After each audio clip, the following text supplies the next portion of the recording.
All right. This is sweet. Yeah. Where we sit? Well, this is the set.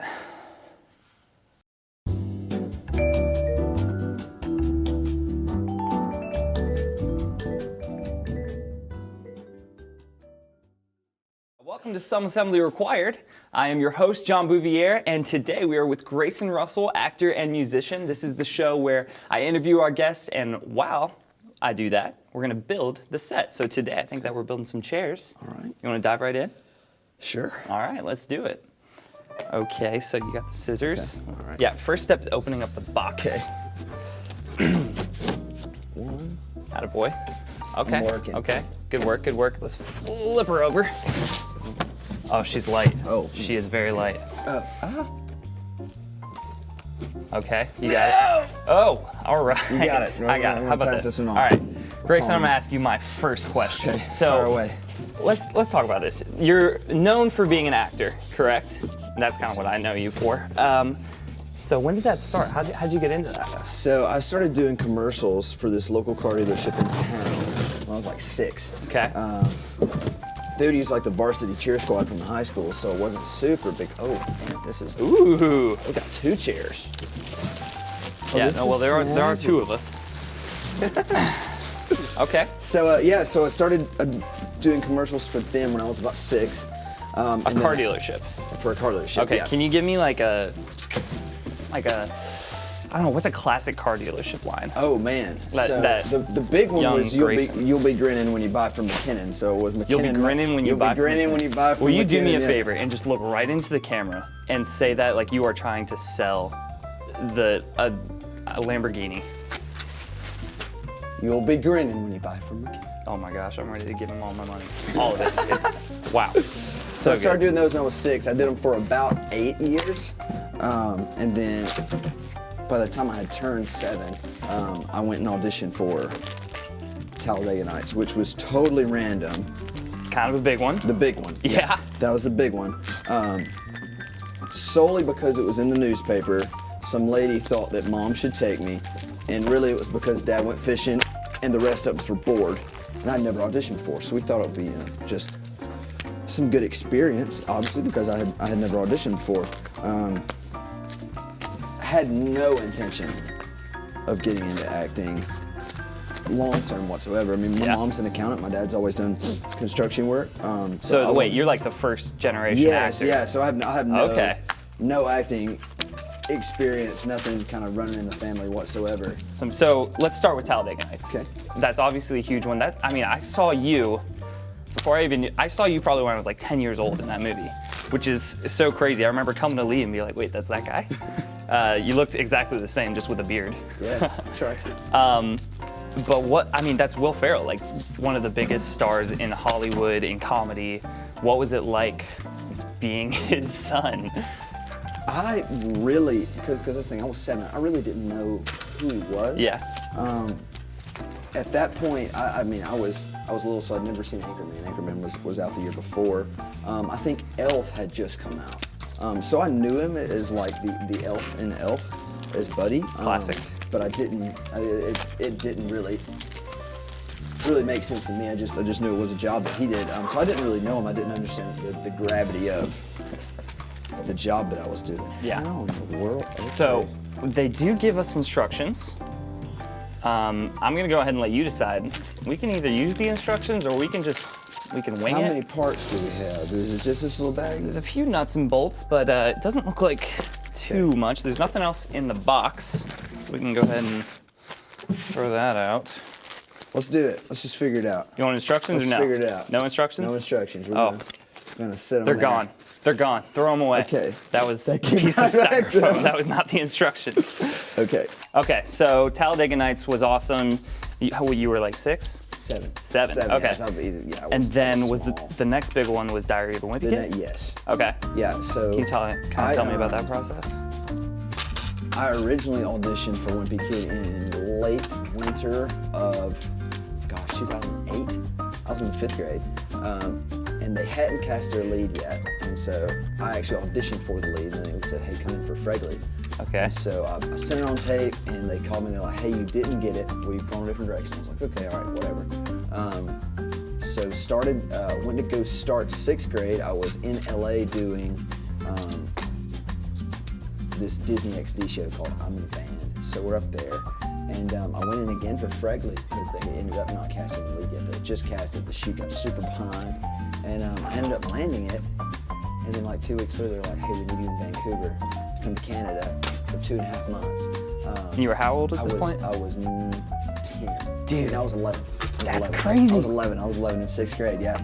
Okay, so Talladega Nights, Diary of a Wimpy Kid, and that was 3 movies? Yes, so that was Okay. a trilogy, and then they did a 4th one, but it was a they recast it because we were all Yeah, too yeah, I old remember that. by then. That is a problem. Diary of a Wimpy Kid doesn't really work when you guys are all like wimpy, like 25-year-olds. We were far too old and far less wimpy. Yeah. Is what it came down to.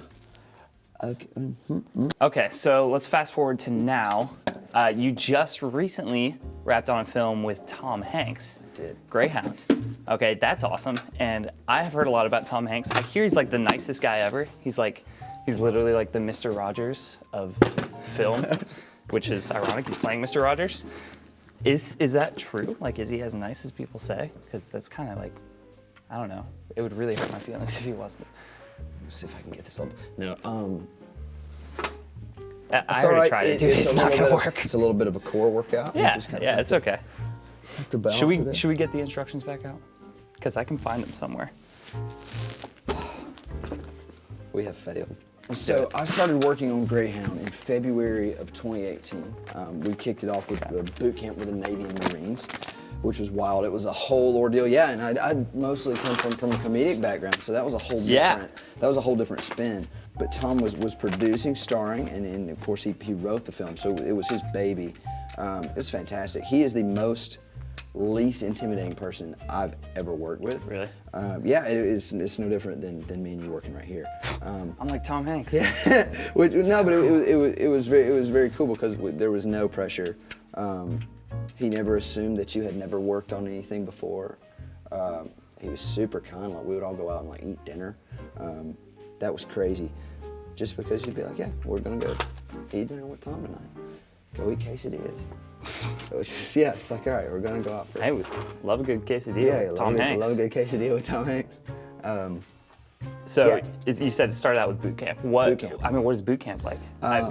Well, that's the thing. It was a Navy movie, so we started boot camp on the USS Kidd in Baton Rouge, which is a 1938 model destroyer that was it's essentially like the poster child for restored World War II naval vessels. I feel like. Does it actually screw into the hickeys? Into the little dealios? Yeah. You got to take the little that thing off. The little phone tag. I didn't know. Yeah. Okay, so that was right, like that step makes one. sense. Yeah, but- see, that's That's okay. Sorry, Dad. So okay, I mean, what is boot camp like? What do you do on the daily? So we would start out with a little bit of PT. So we would run like on the levee, and just kind of teaching you to walk. What the heck is a levee? So like the levee that keeps like water from overflowing into town. So we're filming in Louisiana, so there's a lot of levees. On the edge of the Mississippi River. So we'd get up every morning, like run the levee, and there was also we would run the train tracks there too. And then we would start off by just learning everything we could about the ship, and then just kind of getting into the swing of the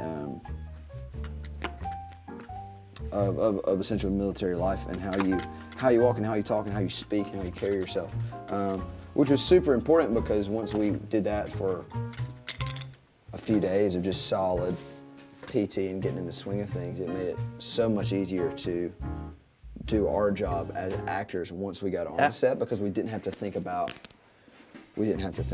everything else. We didn't have to think about the physical elements of what we were doing because we had already been through it. Totally gets you in the mindset. Yeah, of absolutely. everything. Absolutely. Dude, I gotta be honest with you, pro tip, if you flip it up like this, and I am a pro because I've been doing this for a couple minutes now, flip it up like this, it's making things so much easier. You told me, kind of off the record, that Tom Hanks wrote you a letter? He did write me a letter. Yeah, so we, when you're working on a set, especially for a particularly extended period of time, this set was only about 2 months.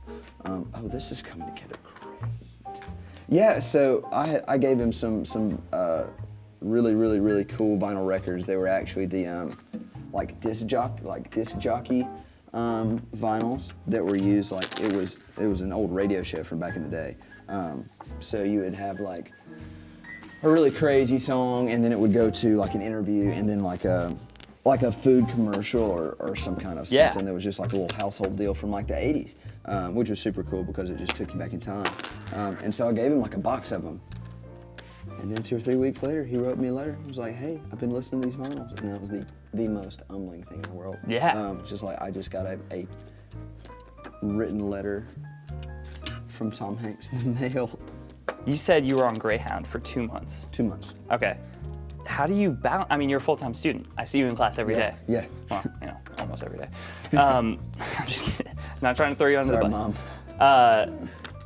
How do you balance that? I mean, you have to leave for 2 months. That's a big deal. That's like half a semester. Or like, yeah, so the professors here have always been really great about working with me, and that was a big thing coming into the university here, was that I needed a faculty that would be willing to work with me, and just my crazy schedule, because this is my life. Yeah. But also getting an education is super important. I'm just gonna sit in it. I'm gonna do it. Okay. I can't Go wait. for it. I'm Break sorry. it in. Break I'm it sorry. in. Break it in. Oh, that was terrifying. That was really scary. It Feels good. It's good. It's Yeah. got like some little shocky shocks on it. It feels like it could break at any second, but that's kind of part of the adventure. Yeah. Okay. good? I wouldn't lean back too far. lean back in? It's Okay. I mean, Does it it's a recline? chair, but it's not Here? the sturdiest chair. That's good. We're good. All right. Wow. So we get this is just like Now we're the end of the official. We day, have just getting chairs now. relaxed. We're This good. feels like We're retirement good. right here. All right, now we can really Yeah, absolutely. answer some stuff. So, and we're talking about how kind of you're an actor and a full-time student. That's a full load on its own. But you also are worship leading at a church. Yeah. Like Yeah. it's like a part-time job Yeah. for you, correct? And you are the lead singer of a band. Yeah. Correct? The Breaks. Yep. Dude, tell me about that. Like Yeah, so that I've- alone I've is a full-time always gig. grown up in church and doing church music to some extent. So I started singing when I was like 3 in front of like crowds of people. So music's always something that's been a huge part of my life. It came really before the acting did, even though that was all kind of at the same time, Yeah. relatively. Yeah, so I work at a church. I work at a church here in Cleveland. I do all their youth music. I've done that for like 3 years, and I love working with kids and just kind of helping them to grow in some form or fashion, especially with spiritually, physically, watching them grow. But like in their craft too, and just knowing that you had a part to play in helping somebody along was really cool. I was just wondering if you have any advice, anything out there for the dreamers that are still in school and they might feel stuck in Cleveland, Tennessee. They might feel stuck in their classes, but they've got these big dreams that they want to pursue. And you are such a great example of someone who's doing that. So I was wondering if you have any advice for them. Wow. Yeah, for me, the biggest thing, me personally, like the thing that has got me through the most is one, you have to be able to you have to take care of yourself. It's okay to not do everything, because that's the biggest thing. You cannot spread yourself too thin, because especially you come to college, you jump into absolutely everything with both feet, because it's something that you want to get to do everything. You want to be as busy as you can. You want to be doing as much as you can, because that's cool, because that's what you've always wanted to do. But you do a semester and a half of that, and you end up just spreading yourself way too thin, and you get super worn out, and then you're not able to do the one or the two things really well that you set out and do to begin with, because you have X, Y, and Z that you're committed to. So definitely not overextending myself was something that I had to learn, so that I could be successful in the things that I really wanted to do. Knowing that it's okay to not know everything. Like for me, just there are things that, whether those are situations or things that people do or things that I do or things that you end up going through and having to fool with, and you know what, I don't know the answer to everything, and that's okay. For me, that's it's not my job to. That's where I have to lean on the good Lord and go, you know what, I don't know everything, and that's okay. Yeah. And I'm gonna kind of take it as it comes, and sometimes I do really well with that, and sometimes I don't. Definitely not overextending yourself is a big thing for me. And then just being able to step back and go, you know what, I want to take this one day at a time. Yeah. Because that's all you can do. I was reading a thing where it says that depression is focusing on the past, anxiety is focusing like too hard on the future, and peace is just sitting in the present and just being okay in the present and doing what you're doing. And that's the big thing is my college career is about to be over. I've got a semester left. You're out this semester, which is super sad. That's weird. So like our days are numbered. Yeah. And we have to take full advantage of everything we have right now. So all the craziness that I'm wanting to get into, because I always like having stories to tell people. Oh, we've got some and stories. Tell my kids we got some good stories. Snap and turtle some stories. Snap and turtle stories. Wow. Yeah, like you want to have those. Yeah. And you want to have those things to be able to share. And to entertain people with. That's Yeah. what it comes down to at the most basic level. Absolutely, dude. Well, you do that as good as anyone I know. Thank you so much for being with us thank today. you, thank for you building the first we built piece of the set. So sturdy. First ones. I think. They are pretty sturdy. It might break. We'll see how the rest of the season goes. Hey, I appreciate that. Grayson, you're the man. Thank you so much. Thank you. Thank This you, has boss. been Some Assembly Required. See you guys next time.